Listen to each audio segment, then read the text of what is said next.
میں ڈیرہ غازی خان میں ساؤتھ پنجاب میں مجلس پڑھنے کے لیے گیا، تو کہنے لگے مولانا ہمارا مکس ہے مجمع، ہمارے آدھے لوگ خاندان کے آدھے شیعہ ہیں آدھے اہل سنت۔ تو میں نے کہا کیسے یہ لوگ اہل سنت کیسے ہو گئے؟ کہنے لگے نہیں اہل سنت نہیں ہوئے، ہم لوگ کچھ شیعہ ہو گئے۔ کیسے؟ کہا ہمارے جو پردادا تھے وہ بہت سخت مخالف تھے شیعوں کے، اہل بیت کے، تو انہوں نے کہا میں شیعہ لڑکی سے شادی کروں گا پھر اس کو میں وہابی بناؤں گا۔ سن تو کہنے لگے وہ شادی کر کے آئے نا تو محرم آتے ہی وہ ہماری پردادی تڑپنے لگی، رونے لگی۔ کہا کیا بات ہے، کیوں رو رہی ہو؟ کہا محرم آ گیا مجھے مجلس میں جانا ہے۔ کہا انہوں نے تالا لگا دیا، بند کر دیا، نہیں جانے نہیں دیا۔ کہ جب محرم آتا تھا وہ ان کو بند کر دیتے، ان کے ایک بیٹا ہوا، کہ وہ ہمارے دادا تھے، کہ وہ جوان ہوتے رہے، تو بچپنے سے دیکھتے تھے میری ماں بہت روتی ہے تڑپتی ہے، 14 سال کے وہ آپ کا انتقال ہو گیا۔ انہوں نے پوچھا اماں کیا بات ہے، کیوں اتنا روتی ہے؟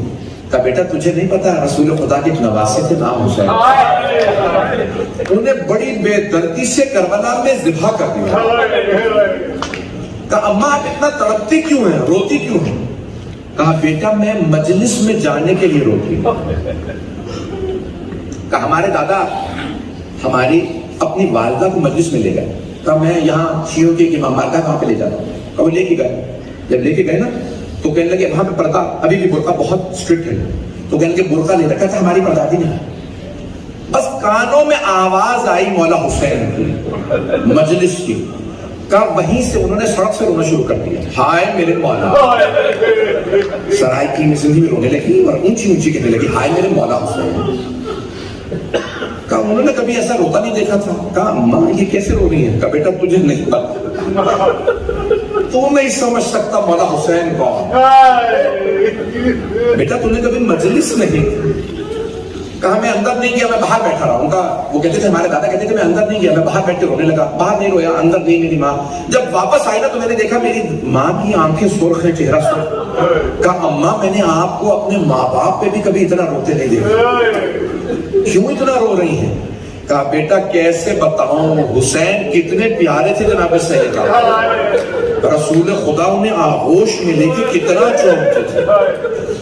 کہا رسول خدا جب امام حسین کو گود میں لیتے تھے نا تو ان کی پیشانی کو بھی چومتے تھے، لبوں کو چومتے تھے، گلے کو چومتے تھے، رخسار چومتے، سینے کو پیار کرتے۔ کہا امام حسین سے بہت پیار کرتے۔ کہا میری ماں نے رونا شروع کیا، تڑپنا شروع کیا۔ کہا میں ہر سال پھر محرم میں ماں کو مجلسیں کراتا، کرتے کرتے ایک دن جب جوان ہو گیا تو ماں نے کہا بیٹا ہو سکے تو کبھی حسین کی مجلس رکھنا۔ مولا حسین بڑے مظلوم، انہیں پیاسا ذبح کیا گیا، بہنوں بیٹیوں کے سامنے گلا کاٹا۔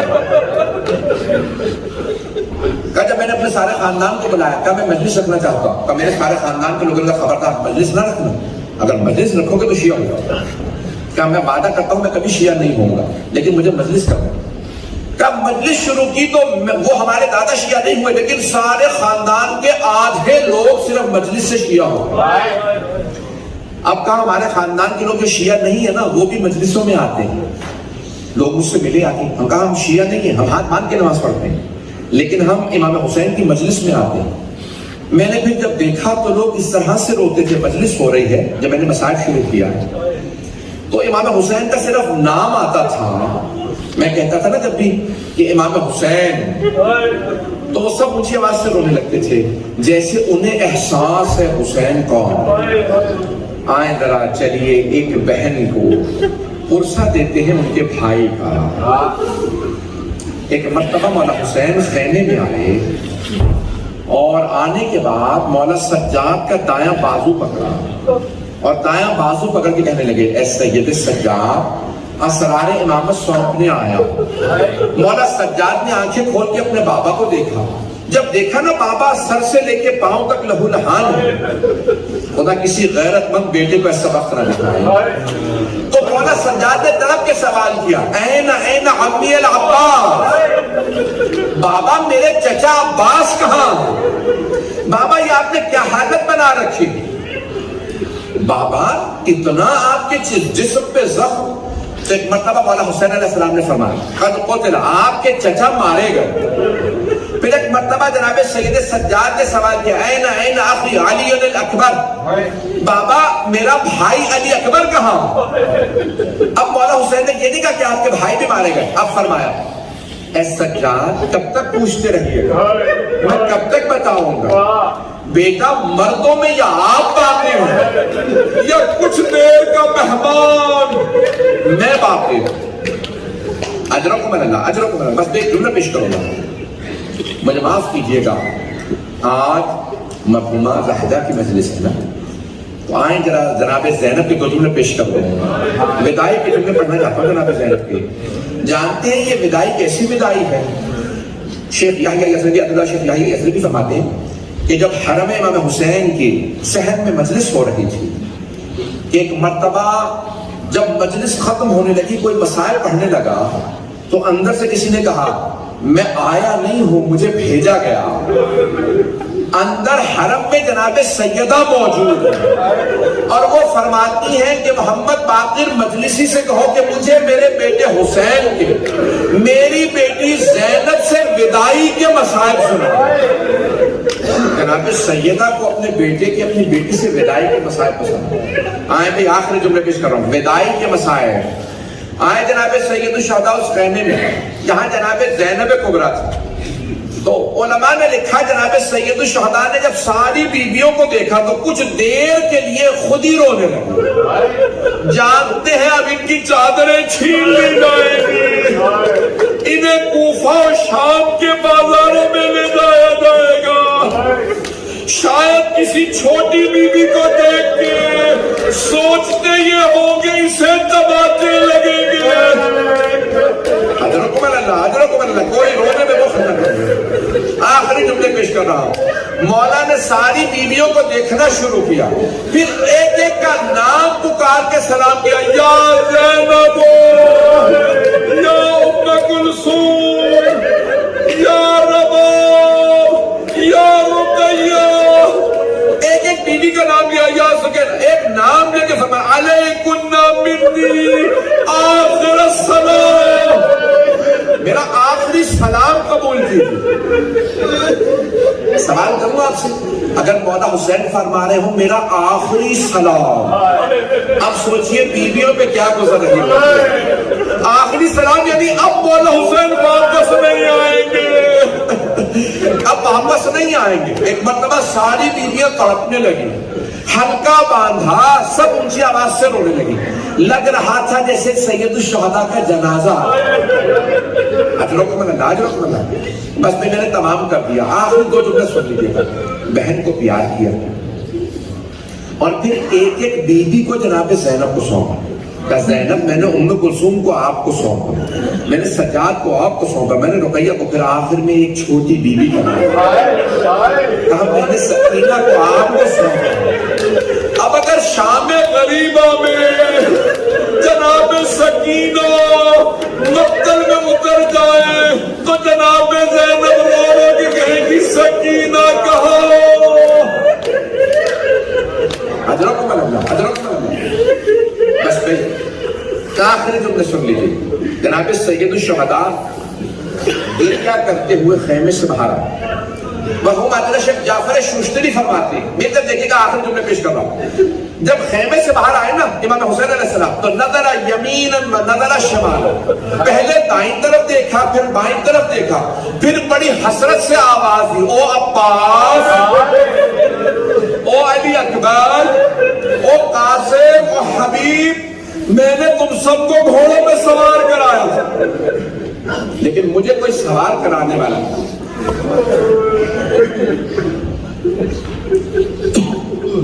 بس بھائی مولا حسین علیہ السلام جب یہ نعرہ بلند کرتے ہیں تو ایک بیوی برقع پوش خیمے سے باہر آتا ہے کہ بھیا میری زندگی میں غربت کا نعرہ نہ لگائیے، ابھی میں زندہ ہوں، میں آپ کو زلجنہ پہ سوار کراؤں۔ بہن نے بھائی کا بازو تھا، بس سوار کرا دیا۔ سید الشہداء نے نجام فرس میں ہاتھ ڈالا، زلجنہ کو ہینڈ لگا، زلجنہ آگے بڑھا، زلجنہ آگے نہیں بھائی، کہ زلجنہ میرے بھائی مارے گئے، میرے بیٹے مارے گئے، میرے اصحاب و انصار مارے گئے، کیا تو نے بھی میرا ساتھ چھوڑ دیا؟ بے زبان جانور تھا نا، سچ جھکا دیا۔ مولا حسین نے دیکھا ذوالجناح کے قدموں سے ایک چھوٹی سی بیوی لپٹی ہوئی ہے۔ سید الشہداء ایک مرتبہ دوبارہ اترے ذوالجناح سے، بیوی کو گلے لگا کر سکینہ کیا بات ہے، اب خیمے سے باہر کیوں آئی؟ کہا بابا کہاں جا رہے ہیں؟ کہا بیٹی آپ کو پیاس لگی ہے، میں پانی لینے جا رہا ہوں۔ کہا بابا جب سے چچا عباس کی شہادت ہوئی ہے میری پیاس بجھ گئی، بابا مجھے پیاس نہیں، بابا مت جائیے، بابا جو جاتا ہے نا واپس نہیں آتا۔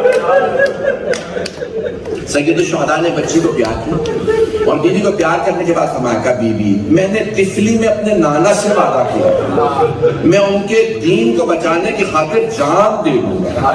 بیٹی میں نے وعدہ کیا تھا، میں وعدہ پورا کرنے جا رہا ہوں۔ بیٹی آج رات جہاں ماں سنائے نا وہاں سو جائیے، ضد نہ کیجیے گا مجھے بابا کے سینے پہ سونا ہے۔ بیٹی تڑپنے لگی۔ بس بھئی میں عراق میں کربلا معاہدہ میں ایک مرتبہ مسائب پڑھ رہا تھا، تو وہاں پہ عراقی عالم دین نے مسائب کے جملہ مجھے بتایا، میں پیش کر رہا ہوں آخری۔ کہ جب اس مقام پہ خیمہ کے سامنے جناب سید الشہداء اپنی بیٹی کو پیار کر رہے تھے نا، تو جناب سکینہ ایک مرتبہ کہا بابا آخری مرتبہ مجھے سینے پہ سنا۔ سید الشہداء خاکے کربلا پہ لیٹے، بیوی کو سینے پہ لٹایا، پیار کرتے کہا بیٹی میرے پاس سب سے زیادہ آپ کا حق ہے مجھ پہ رونے کا، کیونکہ سب سے زیادہ ظلم آپ پہ ہوگا۔ بیوی نے رو کے ایک سوال کیا تھا بابا آپ جب سینے پہ سلاتے تھے تو ہمیشہ کہتے تھے اسلام میں بیٹوں کا بھی حق ہے بیٹیوں کا بھی حق ہے۔ بابا اب بھیا علی اکبر کو ساتھ لے گئے، بھیا علی اصغر کو ساتھ لے گئے، بابا بتائیے میرے حصے میں کیا ہے؟ علماء فرماتے ہیں سید الشہداء نے کچھ خاکے کربلا اٹھائے جناب سکینہ کے سر میں ڈالے۔ بیوی نے فرمایا بابا یہ کیا کیا؟ کہ بیٹی آپ کے حصے میں قید آئی ہے، آپ کے حصے میں اسیری آئی ہے، آپ کے حصے میں یتیمی آئی ہے۔ میں کہوں گا مولا کھل کے بتا دے بیوی آپ کے حصے میں شمر کے تماچے۔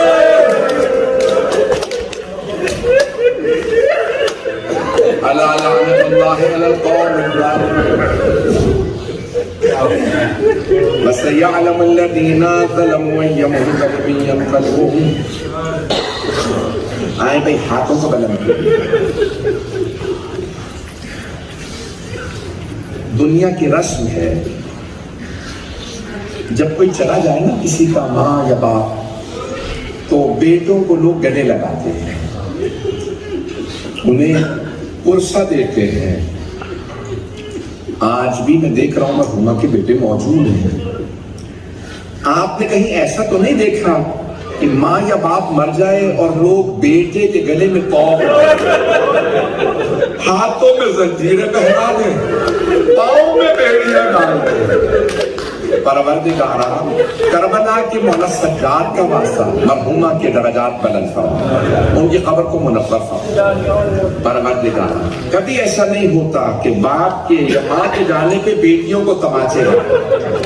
پروردگارا شام غریبہ کی اس بیوی کا واسطہ جس پہ ظلم ڈھایا گیا مرحومہ کی قبر کو منور فرما، ہم سب کے تمام مرحومین کے درجات بلند فرما، ہم سب کی عاقبت بخیر فرما، دشمنان اہل بیت کو نیست و نابود فرما، داعش و طالبان کو آل سعود کو غارت فرما، ہمارے مقامات مقدسہ کی حفاظت فرما، ہم سب کو صاحب زمان کا ظہور دیکھنا نصیب فرما۔ پروردگارا جتنے مومن و مومنات مریض ہیں سب کو شفاء کاملہ عاجلہ عنایت فرما۔ آئیں بھئی ایک آخری واسطہ دوں گا اس سے پہلے کہ میرے بھائی آئیں گے ماتم کے لیے۔ پروردگارا بہت سے لوگوں نے التماس سے دعا کی ہے، پروردگارا واسطہ ان ہاتھوں کا جو جب دعا کے لیے بلند ہوتے تھے تو زنجیروں میں ہوتے تھے یا رسیوں میں، پروردگارا اسیران کربلا کا واسطہ کسی کی دعا کو رد نہ فرما، کرونا وائرس کا خاتمہ فرما۔ ربنا تقبل منا انك انت السميع العليم بحق محمد وآله الطيبين الطاهرين المعصومين۔